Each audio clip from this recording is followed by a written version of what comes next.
This is this is the cycle that the charts that we use to show what happens. Like down here is when sperm and egg come together, right? Then it sets in motion the Navina cycle, which has the Navena and the Nuvena. This is how Partakai 1 becomes born. By there, Partakai 1 is born. And then this is where Partakai 2 becomes born. And that's when Partakai 2 pushes into the space of Partakai 1, just like a sperm going into an egg. And that's when we get the triad cycle. That's where it starts to become a phase cell, a self-generating, sparking phase cell, and that's what goes through to the whole process. This is what happens after conception of a baby. This is what's going to happen after you plant what is called the jaran. It is called the jaran seed, and it is going to be planted in the planet, but a very special planet, and we're going to then you don't have to do anything to it. It's set in motion on its own natural impetus. A piece of you, one of your manifestations. We have to be responsible when we create. And, you don't create things just like on whims and like, let me create an elf, and then go send it on its way. Because it will be alive. Our thought forms are alive. They take on atomic structure somewhere, even if it's not in the planes that we see. So there's a whole level of learning how to move with mind in a way that is kind and responsible. Because most people that come to workshops like this are generally kind, all right? They're really not trying to push their will on anybody and that kind of stuff. But sometimes you can inadvertently set things in motion that you didn't mean to, trying to be helpful. It's like, oh, I want to stop that earthquake. Okay, and if you stop that earthquake over there, if it wasn't the right one to stop and that was just a little one that was going to, let some tension out of the earth, you might have one like in the middle of New York City that makes the city sink, So there's a whole level of responsibility that comes with getting back the ability for materialization. And I'm still in the space where I can go, I don't know. Is that good? Is that not good? I don't know if I should. That means I surrender it. I go vertical. Hey, beloveds, just let me know, right? I'll just stay out of it, and I'll say no. I won't manifest it because I'm afraid to manifest stuff.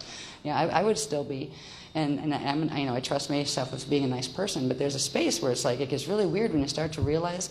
I've had a couple moments where all of a sudden I realized I made something occur in not anything bad, like not just a conversation with somebody, but like literally I thought about something and then it popped out as either an opportunity or as a manifest item.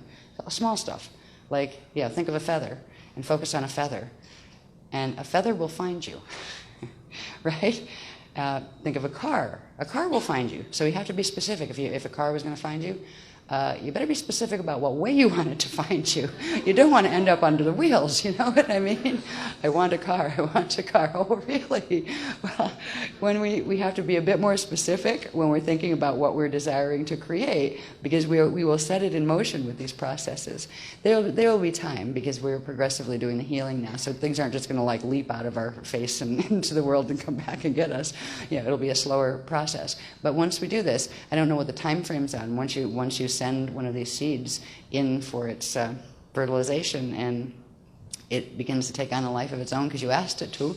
I don't know what the time frames are, how long it takes. They haven't said. They haven't said if you have to like energize it every couple of days or whatever. But it goes into the womb of creation, and just like that's how we got here too. So this whole birth chart, it applies to planets, to stars, to the cosmos, and to our little jaran seeds that we're going to learn to create and learn to plant in these techniques. Next one, please. And after that, after it gets through all this, it births out and it creates a dyad, which is the light body, and that's the point where it starts to birth out into matter. All right, just like that's the point when all of this would take place from conception or fertilization all the way through until the birth point, right, with the birth of the dyad, and that's when the body has to come out into matter by itself, on its own, right? That the thought forms work that way too when we're seeding thoughts. But I don't know what their gestation period is, as far as we know it's however many 270 days or whatever it is, I think, is supposed to be for a human baby to come out. I don't know how long it is for a human thought to come out, so I'm sure we'll find out more about that eventually. After this, though, what it starts to do is it births out when the dyad births in the core of the light body. Next one, please. Then it goes through a birthday chart, just like we do. It's the same thing that happens with us. You have your cetus cycle, your gestation cycle, the body births out, and then it enters these accretion cycles, where it starts drawing in the energy of first the dyad that was born here. This cycle would be about bringing the energy of the dyad in, and then actually, and then the myad births, and then it's bringing in the myad and the monad. The three of those go. I think the three of them. I don't know. I have two charts to say if I'm different. I have to see if it goes if dyad, myad, and monad go through this bit. Okay, so they're like there because they would grow the soul. So it's actually a structure. When you do this thought form, you're going to grow something that actually has a soul and an oversoul and all of that, and it will have its own natural process of getting to the point, if it finishes all its cycles, it hits its equivalent of the 33rd birthday, because it would be different depending on what quantum. It would probably be much shorter because of the quantum. But when when a manifestation hits what's the equivalent of that 33rd birthday, when it accretes all of its light body, it grows its light body and then accretes it into the matter structure, the next natural thing is it would manifest itself by transfiguration and go back into the return cycles. So just like we do this, going back to source in much longer cycles, even atoms and things would do this as well. The atoms are part of us. We are the source. If you were, let's say, a thought form that somebody created and said, okay, I'm going to go see that there, you are their God because you created them, right? And they would look to you. They would, that little being, a little person, even if it's an element, right? Elements are conscious. It's all consciousness. They would have feeling. They would wonder where their source was, where's mama, where's daddy, that kind of thing. So when we create things, it's important that we take in mind that we are creating a life. We don't want to create Frankensteins that are tortured, And that puts a whole different layer on, gee, well, what do you think about creating then? Sometimes I find with this, because I'm just learning this too, of what the best way to approach that is, instead of saying, okay, I would like to create an apple, right, because I am hungry. Apple, right?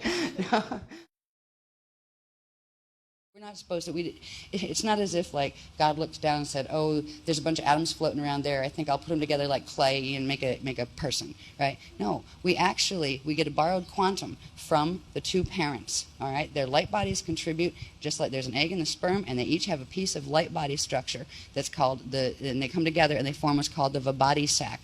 And from that is our donated quantum of energy. It's also the part we have to release from ourselves when we transition in Bardo or when we fully ascend.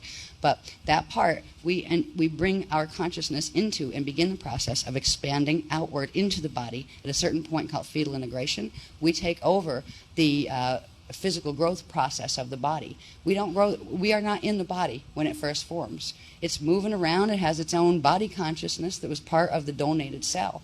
But we don't come in until the 33rd through 56th day is the earliest time after conception that a new spirit can come into that body. So all that's there is the bit of donated quantum of light body structure, not spirit, light body energy, mana, that was donated by the parents. So there's a whole lot of things. If we understand these, it makes it pretty easy of what to vote for or what not, that kind of thing. No, you're not killing a baby if you actually get an abortion, for example, if it's before the 33rd to 56th day period. Right?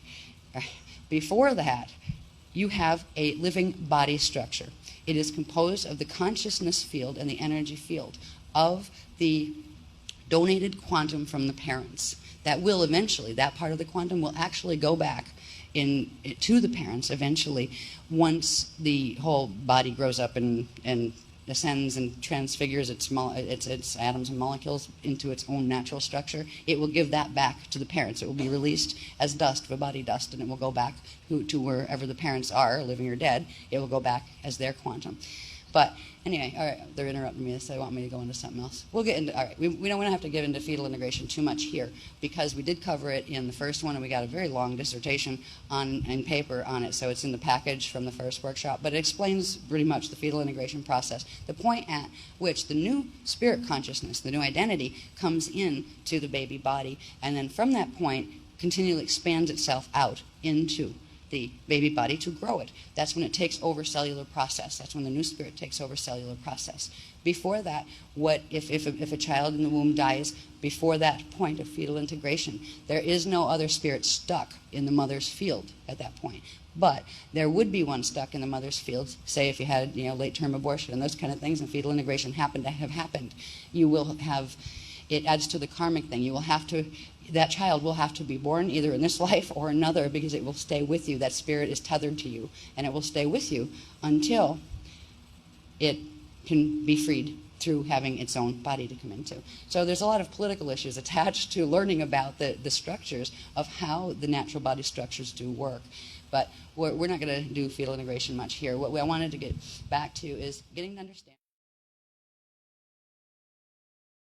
But it shows, if you can ignore that little guy for a minute, and just remember that here is where the spirit body would be born, right? It starts actually down here, and this is the Cetus cycle, and the spirit body, the Lumeridana, would birth there. Then you would have the Rasha cycle and the Taran first cycle. That is the gestation cycle. And then you'd have the Big Bang point.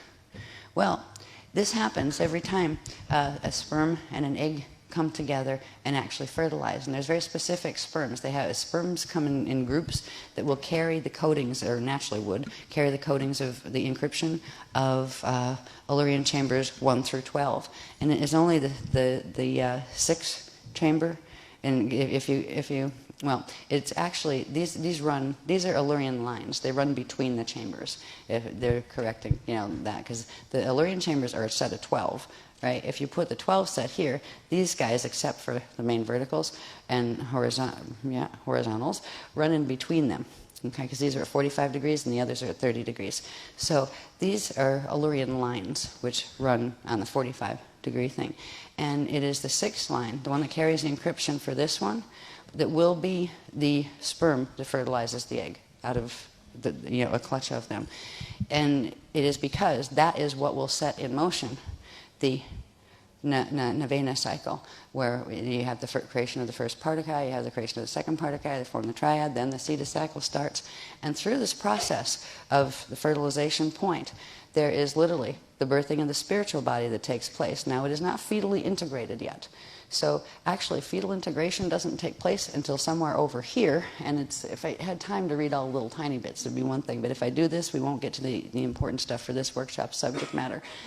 But there is between 33rd and 56th day, when naturally, it's in this period, that naturally you would have the beginning of fetal integration occur. Fetal integration has to do with, once the spirit body is birthed, it's still in spirit, it's still safe, but it's connected in, it's now got part of its Rasha template built and grown. It's connected in to the fetal pattern, but the spirit and the consciousness have not come into the body yet. That does not happen at the fertilization point. It does not. It can't. It would blow the physical matter form apart, because there's too much frequency, too much base pulse rhythm in even the smallest bit of the spiritual energies. So it's literally 33 to 56 days after the fertilization point before a soul, before a spirit can actually incarnate in to make that a new person. Other than that, you have a potential new person coming in. But it is kind of like in what you call overshadow, where the spirit body is there, and the spirit body will be fine. If it doesn't, if that particular form in manifestation doesn't work out, it'll simply pull itself back and make other agreements, possibly with the same people, to try again and to have another one. It's only after, if fetal integration has occurred, that there becomes a problem where the spirit consciousness part, the Adore side and the Ettore spirit side, are stuck to that form. And if that form is taken out from under it at that point, that spirit is stuck to its mother's field. And it will interfere with her natural progression. You would actually have to separate those fields so they could each go on their way again into their natural progression of activating their own bodies and re-spiritualizing their own matter. So that's where there's all sorts of questions that get answered by understanding how this works. Because the whole bit about being afraid to use birth control and just breed like rabbits because somebody once told you, go forth and multiply and multiply and multiply. Yeah, when you're trying to breed little soldiers, little puppet soldiers, of course you'd tell them that. You'd tell them to go do that and make it a sin for them not to. Well, you know what? There's nothing wrong with using birth control. In fact, what is wrong is they have our natural biocycles all twisted. we should not be able to have children as often as we do. And when we do, it should be a joyous celebration. And it should be done consciously, where we meet them before any fetus is created. And then we all together choose how to work it. And you talk to them all the way through, and you know their name before they even integrate. I mean, all sorts of things. But that'll be another workshop probably. But we've got a problem in this entire structure that should be the building of the physical body, and then the light body, and the Rasha body and the light body. Right around here is when you get where the spirit body fully attaches and begins to open itself in through the Rasha body into the physical form. And then the light body is still building around it. And the light body, as it builds quantum, is actually sending energy into the cellular structure. And this is how, from this point actually, that the cellular structure of what was egg and sperm starts to expand and replicate. First it divides, and then it starts to make more, where it gets larger. The process doesn't work naturally here at this point because of this. This is the 666 seed atom that I've mentioned. It is a specific distortion that turns the natural energies and structures of the Rasha body in on itself and hijacks the light body. It hijacks it from what would be the normal crystal spiral of expansion coming out into the golden mini spiral. We call it the head of the golden serpent. And this particular configuration hits right at the point in time when the fetal integration would be starting, and it hijacks a portion of the spirit into the body, and then it severs the connection to the spirit body. Now the light body still builds. It will still keep growing because it hasn't affected the full Rasha template. It's only affected part of it. And it's like hijacking a part of the light body while the other part of the light body keeps growing around it. You still have the spirit body and the Adore side, but it also gets the Adore side stuck, where there is the other part of your consciousness that's in the Adore manifestation vector. And that can't go through a natural Adashi cycle while it's stuck in a form like this.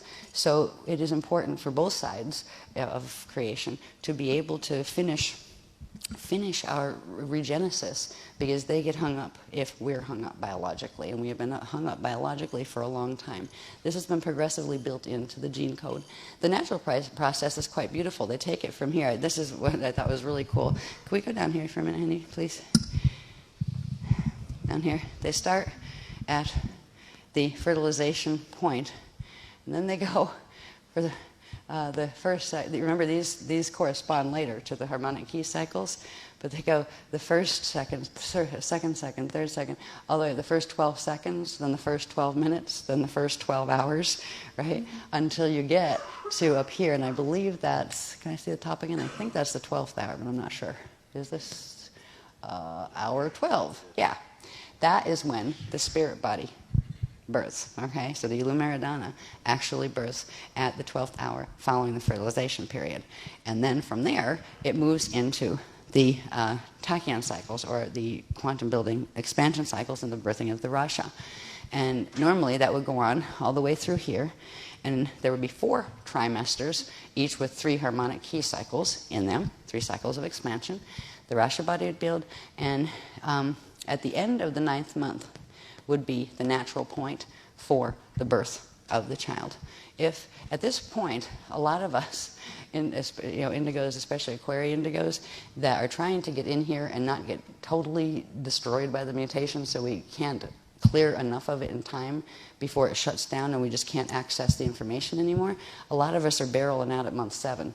Just because if you can separate from the mother's field that would be holding the pattern too, you can at least have a chance for the beloveds to interface with you from the Adore side and try to at least protect you long enough till they can teach you to try to reverse mutate your gene code, right?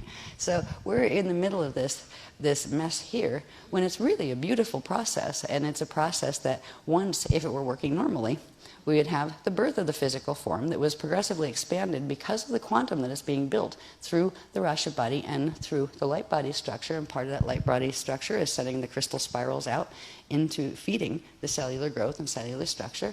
And there's a whole cycle that would evolve from this that we call it the birthday chart, which is kind of cool. It shows you, if it were working naturally, at what ages what would be integrated. Can we go to the next one, please? I might have to skip a few over on this just to get to where we are. I want to skip the birthday chart, though. That's pretty cool. This is just showing so something that we'll cover more heavily later. This is the natural interaction between sperm and egg and the things that happen with them. And they have, each of them carry a portion of the Dale codes. All right, at the core we had remember the Dali Luma was at the center, and the Dali Risha was on the Kali Hara body side. That would be carried by the male. And the Dali Krista was carried by the female that was connected to the Maharisha body of the Hara set, right? So literally, the egg and sperm, they each carry a piece of the coding for that. And when you put them together, they begin the process of life. So there's this whole explanation. One of the first things that happens is the Illyrian lines, actually the lines that will become the chambers open, and from them we end up with the spark lines that are the 45-degree ones. So this is where the Illyrian imprint first comes together, where you have 6 vectors from one and 6 vectors from the other. They come together, and they still have the 6 vectors, but the Adori and the Atori side together. So they have the potentiality of becoming an opening set of Illyrian chambers that allows the flow between the 2 spaces. And we all start this way to get here, and it does start that way, but it starts with it limping, because there are certain mutations in the natural things that are supposed to be carried inside the natural Jaleesic radiation that are supposed to be carried inside that would normally match, and we hadn't gone over this heavily in this workshop, but we did in the others, in the Virginia Beach one, that these rings that would match, they're prana rings that should have equal amounts of 1 prana chi, 1 prana ki, and the prana ki actually should be carried in the females, and that carries the Elan jewels, and the prana chi should be carried in the males. What the mutation does is it takes 6 of the 12 units of prana chi, reverses them, turns them into ki, pulls the other 6 into the core and makes a mess and blocks the core, and leaves 6 only. And when that connects with the females, even though the females still carry the original imprint, as soon as it interfaces with that, it gets overpowered by the center. It pulls 6 of those into the center, and it creates what is a mutated, it ends up as a 666 configuration in the center that sets the whole mutation in motion. So it starts from the beginning, and it is carried in the male gene line. And there are codes within the matriarchal DNA that have the ability, and that goes for males or females. There are codes that are carried by the mother lines that will allow, under certain conditions, activation of things that will begin to heal this process. And one of the okay, they're just telling me this, so that's why I went there. One of the things that when we do the journey today, it will begin the process of is activating the mother codes in the DNA by activating the Jeshua codes that are connected to the codes of Aquiel. Aquiel was the name of Jeshua's daughter in the 7th line, the one child of the 7th line. And she was named after the matrix from which her spirit came. And so the codes of Aquiel will begin the process of changing this in those males who are working with it, which means it will change all sorts of things about unnatural energy configurations that take place between males and females right now. We both end up getting distorted, and we are, carrying mutation. So it will begin the process that will eventually allow for healthy breatharian babies to be born, like we were all supposed to be. The reason we have to eat, the reason we have certain things, and we actually adopted the imprint for them willingly, like teeth, like digestive tracts, because we would have been extinct by now if we hadn't made some kind of modifications to the form once they shut down our ability to do solar symbiosis and hydrolase conversion. So once this mutation begins to release, it will literally give the ability to go to bring genetic lines in, even if it's only for 223 years, that will carry the natural code, and that will allow for more people to be able to make it out in that 223-year period. So it's a big project we're a part of. So I just wanted to see a little bit of that. Next one, please. I gotta go on faster. I can get the other stuff. This is just showing more of the same thing about the eye of God and how all these things form, same just as they do with this, as we showed you with the Sita cycle and the Kushite cycle. Next one, please, and it leads up to at the 12th hour, the birthing of the Lumaridana. This stuff just goes in to show at what stages some of the things occur. So we were making the connections with all of those, and I don't have time to go through this all now, but you can see at least where it's going. You know, like we're plugging it into what science knows and how things work, and eventually we're going to plug it into and what shouldn't be happening that is. Next one, please.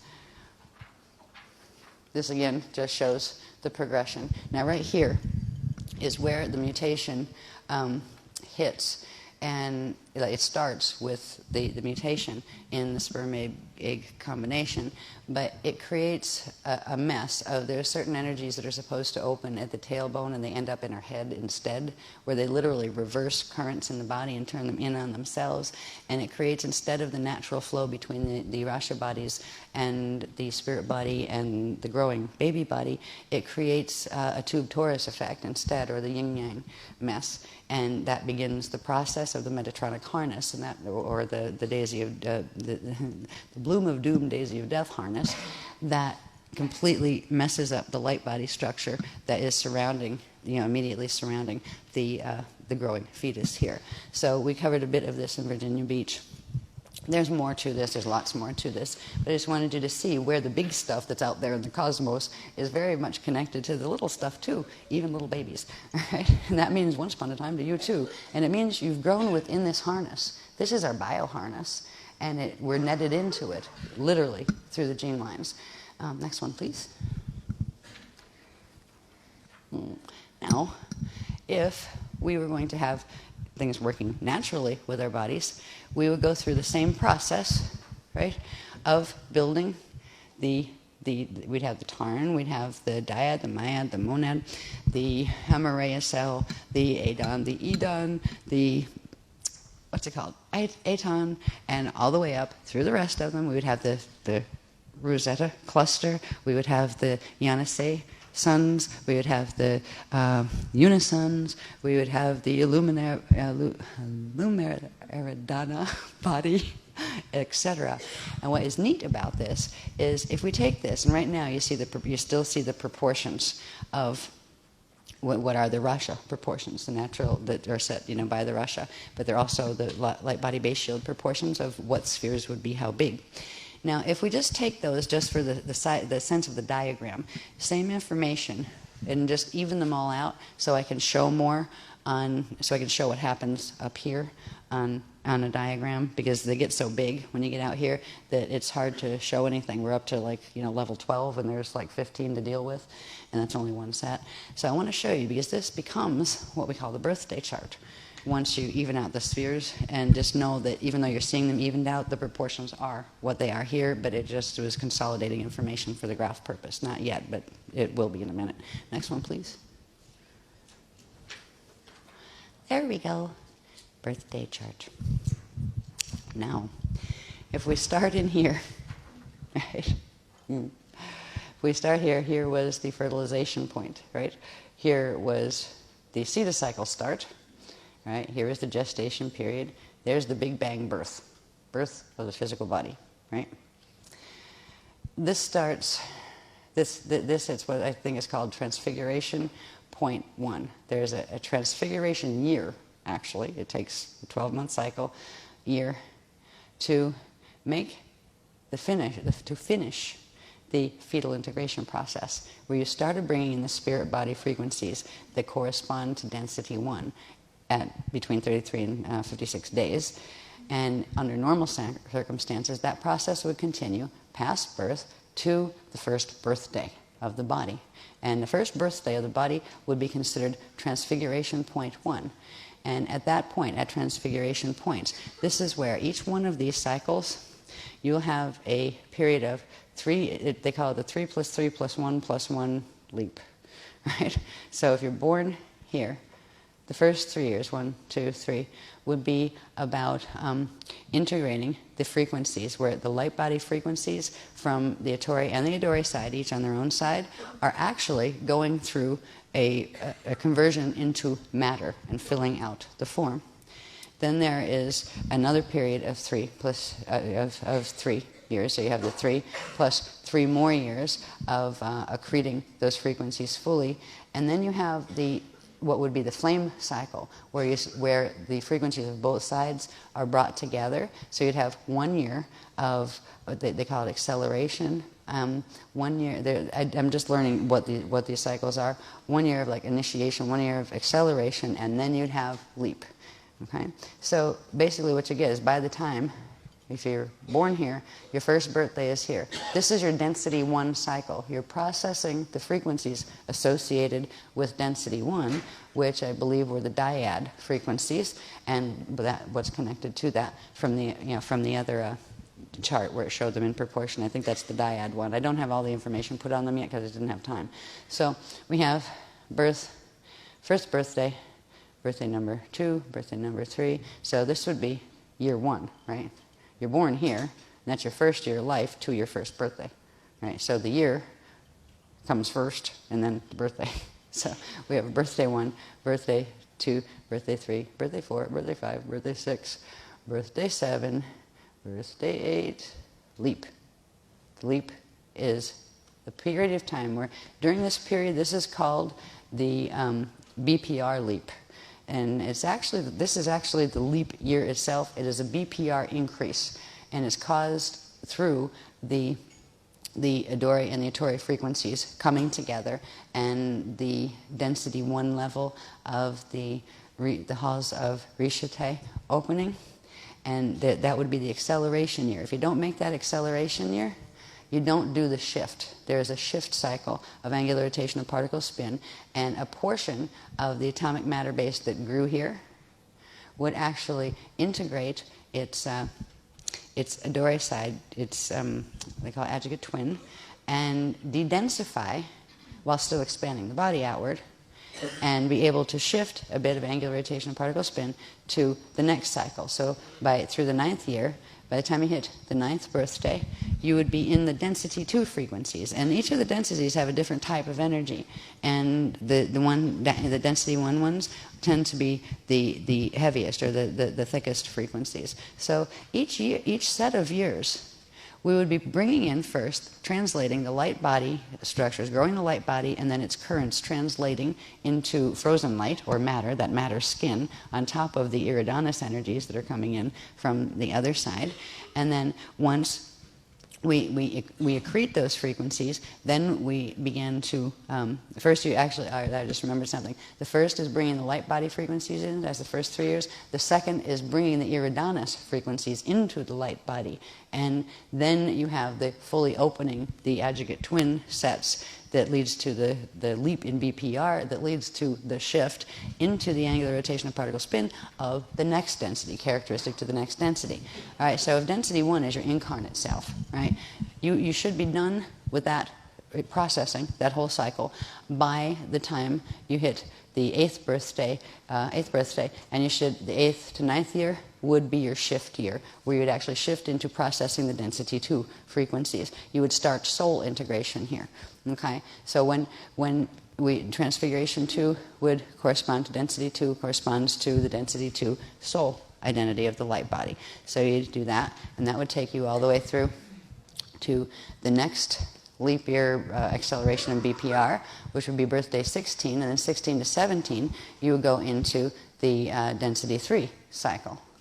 And then you would hit your BPR leap year, and then shift at 24, and then shift into, by 25, shift into the density 4 cycle. You do the density 4 cycle until you hit the 32nd birthday. This would be your BPR leap year, and this would be your shift year from 32 to 33. And at that point is where you progressively have integrated the frequencies of where those celestialine suns are located in the Rasha and light body structures, and you would open up all of the currents behind you, because here you would be finished with your 4th cycle, which means you would hit your Kali Yuga, right? And that's the time that you are supposed to do your Adashi turnaround, enter Starfire and your Adashi turnaround. So it is this point from the age of 33, that is the perfected form, where you've integrated all of the light body encryption of the 4 densities. You are an integrated avatar, and at that point you would enter the Christ star state, go through a shift down here, and you would enter, come back around in this cycle in reverse spin as the Adashi 1 cycle. right? And then you do the Adashi 1 cycle, and you would hit down here, you would hit your BPR acceleration and then shift gear. And then you go into the Dashi 2 cycles, and then you go into the Dashi 3 cycles, and then you go into larger cycles, which have to do with going into cycle. Before you go home into source, you would first go into those larger Lumeridana cosmic cycles, and then you would go home into source and come back as kind of a cosmos, as a fully Christed being. This is the natural process that is supposed to occur when people are born, and it doesn't on this planet because of the mutation. So I wanted to at least get you where you could see this, where although the big structure stuff that you've kind of suffered through with me leads to understanding that it's very practical, that this information is very practical, and there is a way it's meant to be. There are ways the universe really does work. It's not all we figured this out or we theorize it might be this. This is not a theory. All right, you can take it as a theory if you want to, but there's a lot of universes out there who people believe it and know it because they live it. So anyway, next one, please. And this is just showing the same little version of the same thing in relation to, remember the layers that early on we talked about the incarnate, the soul, the oversoul, the avatar, the rishi, the jimantak entity, the rishay, the yakar, right? All of that is about this and integrating those frequencies. The avatar level would be that 33 point, and that would be your perfected hydrogelesic level body. That the image of the body as 33 in its perfect state would be the eternal image, the Christed image that would never age past that point. All right. Now there's certain leaps that if you don't make the leaps, you go back around for the cycle. But if you keep going back around for the same cycle and you never get your BPR high enough, like it normally should be, by integrating the frequencies that should be coming in, you get stuck to the point where you burn out the core energy quantum in the seed atom. And that is what the mutation does to us. That is why we die. Because we have the Metatronic code plugged into this, and instead of natural crystal spirals in their natural shapes coming out and feeding the cellular structure, feeding the spirit body into the atomic body through the iridanus, that is blocked from occurring. So you get X amount of quantum that gets stuck of the spirit that gets stuck at the fetal integration point between 33 and 56 days, and then that mutation kicks in. And when the mutation kicks in, it takes that quantum, but that's all the body has. It can't bring any more of that eternal life quantum in. So as it grows, it'll still grow. It's feeding cellular structure, but it will grow to the point where it burns out that original quantum and there is none left. And that is when we end up where the body starts to deteriorate. And that happens very, very young. It happens at about around age 12, the 11, 12. The death genes kick in. And we actually start to die from about that age. Actually, we start to die from fertilization, the way it's mutated. But the death genes that really start chemical imbalances and really start to manifest themselves as cellular destruction start very, very early, around the 11th year, which should be, they start in here, which we should be, by then, we should have made it through, we should be into our soul integration cycle, density 2, but by this year, the mutation kicks in chemically, because I don't have the full charts done yet, but it shows what it does. It creates what's called the sextant labyrinth, and it literally reverses the cycles partway through and never lets you make the leaps. And you still get older, but you never get the frequencies of the other parts of the light body integrated into, or the spirit body integrated into the physical form. And that's why we feel so lost and separated out here, because it's not just frequencies, they're also parts of our consciousness. And with that parts of our consciousness, it's also understanding, our cosmic understanding, our memory is lost, because these are portions of our memory matrix, this light body structure and the spirit body structure. So we can't even remember who we are, because we can't get enough of ourselves into body to remember who we are. So this is the mutation that we are working to reverse mutate through bioregenesis, natural bioregenesis. Next one, please.